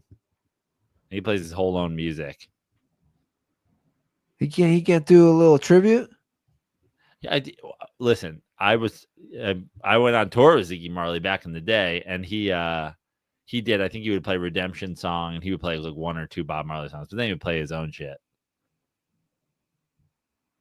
Oh, you know Ziggy. Yeah. Good dude. What's his legal name? I don't know. I didn't look I didn't ask for his birth certificate. Too bad ChatGPT didn't exist back then. Yeah. You look that shit up right now. You'd be like, I'm gonna learn your legal name, bro. So the season starts tomorrow. I'm sorry, the second half. I was like, what season? Yeah, second half starts tomorrow. Crazy, man. I'm feeling really good as a Mets fan. We had some dark days at the end of the first half, but they righted the ship, and now we have some players coming back from injury. Manaea came back in the last game of the first half in a relief appearance. Looked great. Senga's back. Let's fucking go. Well, yeah, I mean, it always creeps up. Like I said, I mean, they're like 90-something games in. I don't think I'm gonna make it out to a game this year. Again. Friday, Mets Reds. This weekend series is Mets Reds. Although I believe it's in I believe this series is in New York. That's why I was looking up on ChatGPT that quote. I was like, I want to know the exact quote this cocksucker said. Oh yeah. I want to know exactly. It literally is where are you gonna go? Yeah, he's a piece of shit. I had a dirtball tweet at me like, I'm at your ballpark, and I'm like, haven't been there in a few years. It sucks. Again, I'm just like, dude, I don't care enough if my kids aren't old enough when they get a little older. I'm not bringing a 6-month-old to a game. Yeah. That's insane to me when people do that, by the way.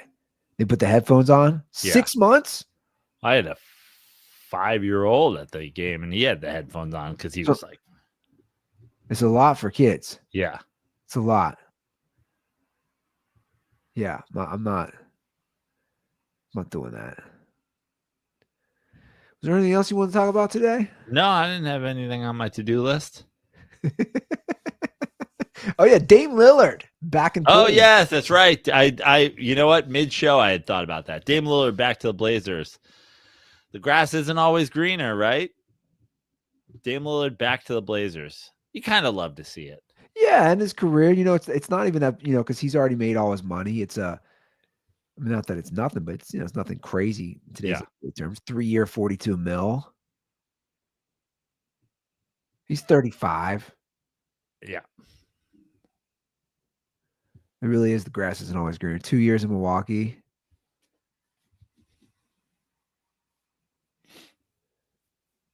So I saw a crazy thing. Basically the Dame trade, like almost everybody involved in the Dame trade that took Drew Holiday ended up in Boston, and it was a 3-way trade. Almost everybody's back on almost everybody that was in the trade. Almost everybody in the trade of all parts is now on the Blazers. That's interesting. Yep. Dame back to the Blazers, Drew Holiday to the Blazers, all the guys that got traded to the Blazers. It's look, he tried. The idea is probably obviously to win his championship. Didn't work. You go where it all started. Make a few more bucks. I love how $42 million is a few more bucks. Make a few more bucks. Maybe catch Kobe in the all-time rankings. Who can say? We'll see how the end of his career finishes. We'll see how he wraps it up. Maybe they go ahead and they draft the fucking, maybe they draft the NBA equivalent of Zod, and he just rides on his back for 3 championships at the end. Oh man, that's a good reference there. A lot of Superman references today. Yeah. Did you see the new Superman? You didn't. You don't care. Joe, the last movie I went in the theater was Top Gun Maverick. That was what, 3 years ago? If somebody was like, Andy, you have to go to the movies tomorrow, would you be like, all right, I guess I'll go see Superman? Yeah, I mean, look, I'm not anti. There's also F1's out. I've heard that's pretty good. I am not anti going to the movies. I'm just like, I'm also more of, you guys dug your own grave by me having to take out. I don't want to have to refinance my house to buy popcorn. Yeah. Like, you guys did this again. We've talked about the greed. I have no problem with people making money, but you do it to yourselves. And convenience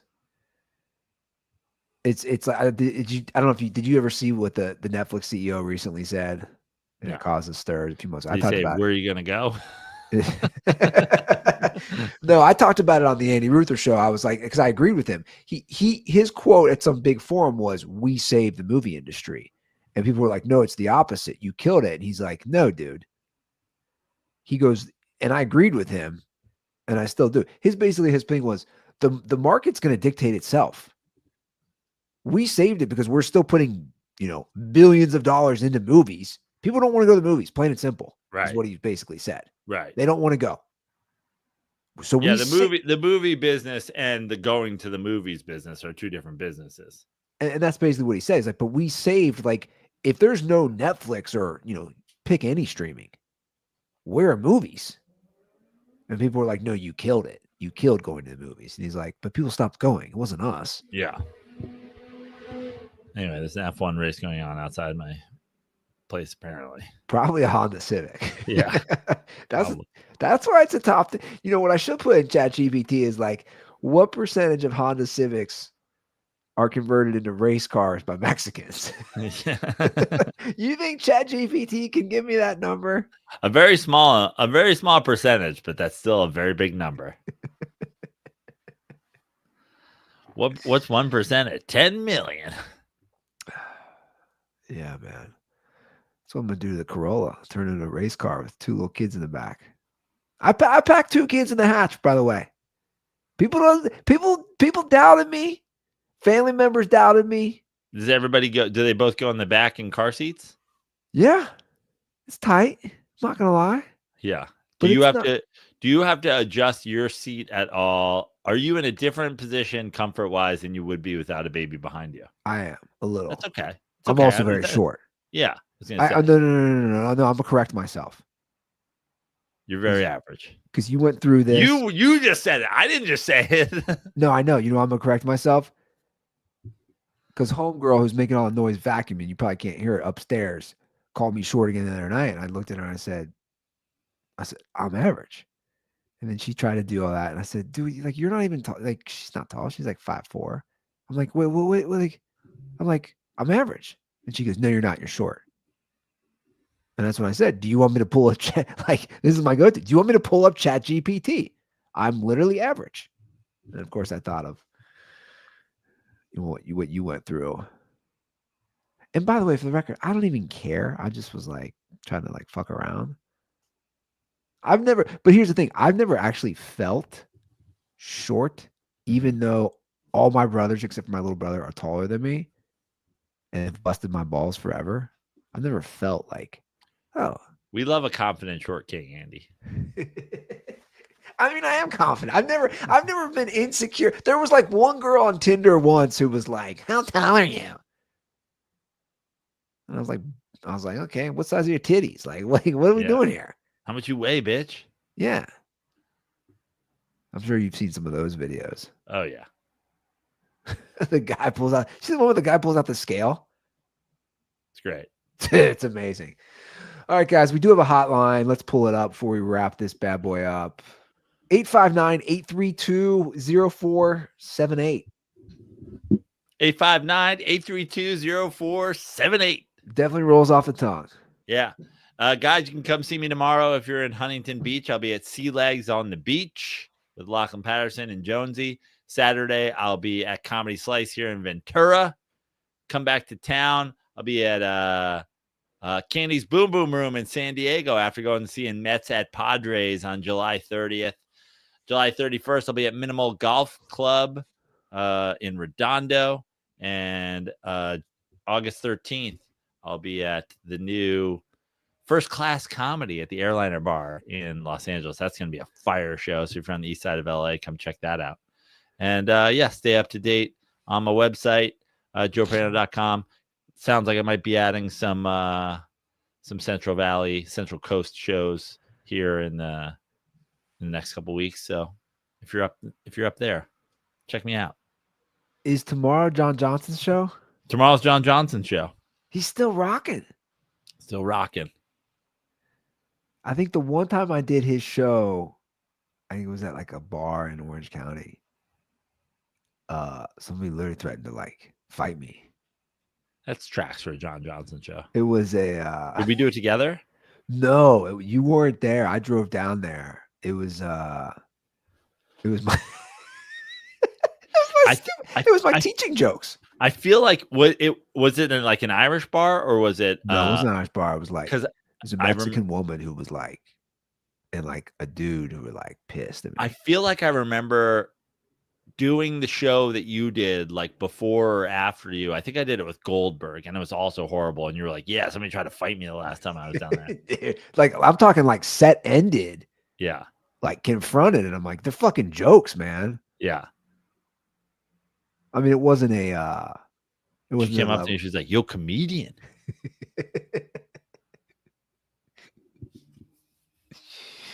What was our guy? I always forget his name. Who's the other wild booker?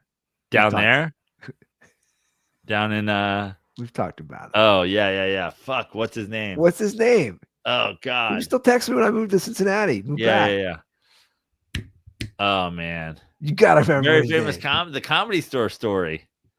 Dude, it's insane. Yeah, I forget his goddamn Give me name. his name when you remember. I was thinking of him the other day and I could not stop laughing. He still texts Pizza Staro. What the fuck is his name? Dave? No. Oh man. I wanted to say Jim, but it's not Jim either. How do we both forget his name? We've talked about him at length on this show. Yeah. When you're wrapping it, I'm going to point at you. You're gonna nod. He'd be like, "Give me some good comics you've worked with." Yeah, he loved that. And then he would. If you didn't have a credit, you'd be like, because credits are just- fucking dumb, and he's like, he would give me a just credit. lie. I'm like, I don't care. He would And just they'd be lie. like, comics that you've seen on television. And you're like, I just watched Chris Rock's new special. He's like, you worked with Chris Rock. Dude, how he worked, I don't know when this was. And this is when like Tosh was huge. He literally said, I opened for Tosh. He took the conversation. I was like, he's like, give me a big comic. I was like, well, I did a show once and Tosh dropped in at Comedy Juice that I was hosting. And he's like, well, I'm going to say that you've opened for Daniel Tosh. And I'm like, Yeah. dude, I'm like, I didn't open for Daniel Tosh. He's like, well, Doug James. there it is. I just put Molly Bloom San Clemente comedy show. Doug James presents Molly Bloom's comedy. Remember, was it you who was it with me, or was it Sestaro? I think it was you and me. We did it. He was like mad. We were like chatting up the waitress. Oh yeah. Real mad. Was that the Irish pub? Yeah. That show was lit, dude. Yeah, that show's great. Those guys bought you 1,000,000 shots afterwards. Yeah. Is that show Molly James? Yeah, Molly Bloom's. Molly Blooms, because he had another spot that I did that was a fucking stinker. Yeah. That show was great. Like that show wanted you to fucking be wild. Oh yeah. We weren't even flirting with her. She was like, what do you want to eat? And I was like, I'll take the turkey club. He's like, stop flirting. He's like, don't have sex with the waitress. I ordered a club sandwich. But you said that thing about having a pickle on the side, and I think we all know what you're in. Anyway. I totally forgot, Prano. I totally forgot that he confronted us about that we were flirting with the waitress. Dude, we're at a fucking bar in San Clemente. Yeah, like, dude, we're literally ordering food. I'm going to need you to take that extra pickle you ordered, and when I give you the light, you point it at me, and you wiggle it, so I know that you saw me. I almost think there's a book. Well, the Doug James story, the Comedy Store Doug James stories, that's one of the most legendary things I've ever heard. But I'm saying I think there's a book of odd comedy bookers. Oh yeah, for sure. There was a book. What was the book? John Johnson does it in fucking. He always does it in flip flops. Looks like he's got Bill Walton's feet, but he's done it. He does it. It doesn't matter where you are. He's in flip flops. Like if I said to you, we could come up with even just from LA, then you get the New York scene or whoever, like just comedy bookers. You could write what was that book where it featured funny stories? Dude, I'll tell you a fun one for anybody who's a big podcast fan out there. Here's a fun story. There's a comedy booker in New York. He was a comedian, but he always ran shows. He ran clubs or whatever. Dustin Chafin.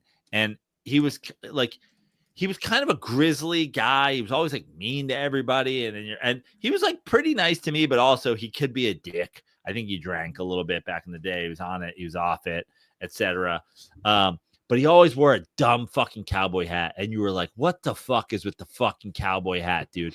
He literally just recently went on to Mark Maron, who I guess he used to be friends with, basically cowboy hat in hand. And for the entire podcast, Mark's just like ripping on him. Like, remember when you used to do this fucking cowboy hat shit?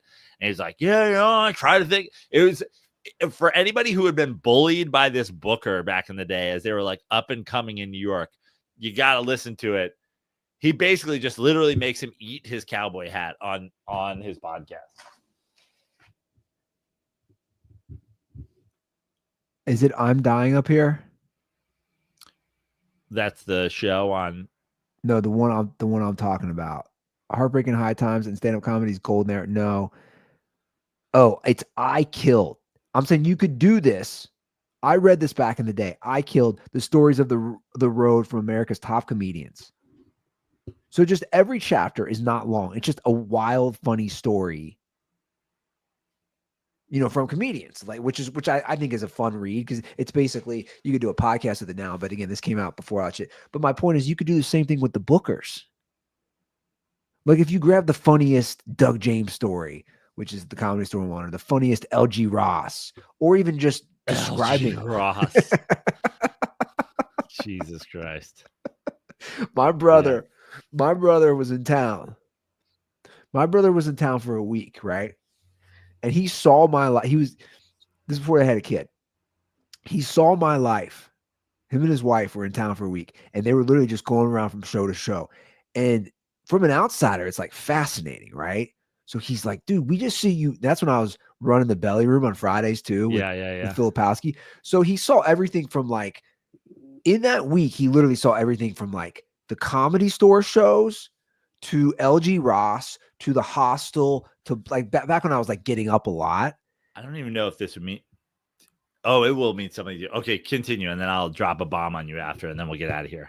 But I just remember he was so fascinated, like at the LG Ross show, and he could not stop laughing because it was a classic LG Ross show where people were just like, you know, bombarded with comedy and they don't expect it while they're eating their. My name's LG. That's short for LG. So the best part about this night was this is like classic Andy Ruther stand up was the Haiti earthquake had just happened. So Ruther does a bit about it. Dude, so I go up there and this black woman is so fucking offended. And I'm just like riffing about the earthquake and just probably saying some like fucked up racist shit. And my brother Bill's like, wow. He's like, this is the shit you do? He's like, that woman's eating like shrimp tempura, doesn't even know comedy's coming. And you're up there making like racist Haitian jokes. You're literally interrupting her dinner with a Haitian earthquake. And you know what's funny about that week too? You know what's woven into that week? That's when I had Sports Zoo. And guess who my guest was that week? Theo Von. It was Theo Von who got into a beef with Guy on Couch because Guy on Couch tried to call Theo Von out for being underdressed wearing sweatpants on the show. Incredible. Incredible. What a week. All right, I'm going to hit you with this comedy booker bomb, and then we'll wrap it up. We won't dig into it because some things shouldn't be said on air. Do you know who books the Comedy Store now? Do you know who's the booker of the Comedy Store? The booker of the Comedy Store. Does this name set off any bells to you? Rose.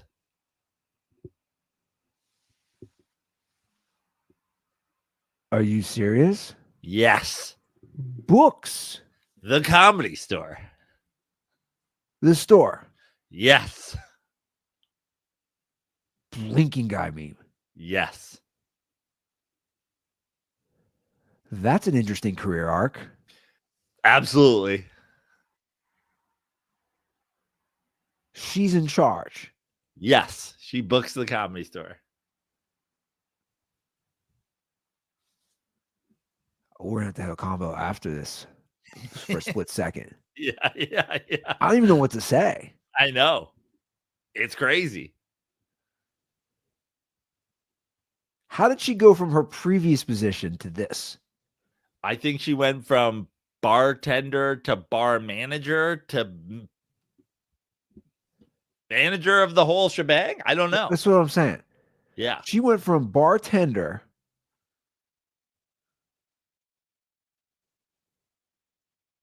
to now booking arguably the most famous comedy club in the world.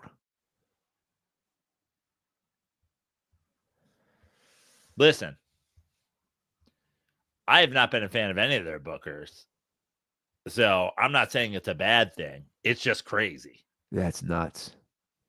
In fact, it's probably a good thing comparatively, but You remember that yacht we were on? yeah. It's funny you bring her up because I don't know why. I'll just random things will pop in my head. And I was remembering that fucking multi-million-dollar yacht. Wasn't her sister? Cousin. That was her cousin. Yeah. And the three of you guys were nonstop on talking about how great MacGruber was. That's all. right. You guys, the three of you, love MacGruber. I was like, yes, I've seen MacGruber. No, I don't need to talk about it anymore. But now it's changed. Now that you've met Will Forte. I still haven't seen it again since meeting Will Forte. Maybe it will change. There was that baller yacht in Marina Del Rey, which who knows what that thing was worth. Was that like $100 million yacht? No, Or but am I it was insane? I have no clue. No, but it was a baller yacht. Like 25 million? I was probably a $5 million yacht. What were we doing? Drinking and smoking weed? Yeah. Insane. She's booking the store. So she's been at the store since then. Wow. All right. Glad you dropped that little nug Yeah. that nobody else is going to get. Yeah. All right, guys. Well, that's the show. Wow, almost right. 2 hours. You guys have a great weekend. We'll see you next week. See As you always. from South Lake Tahoe on Monday. Yeah. All right, guys. As always, stay dirty.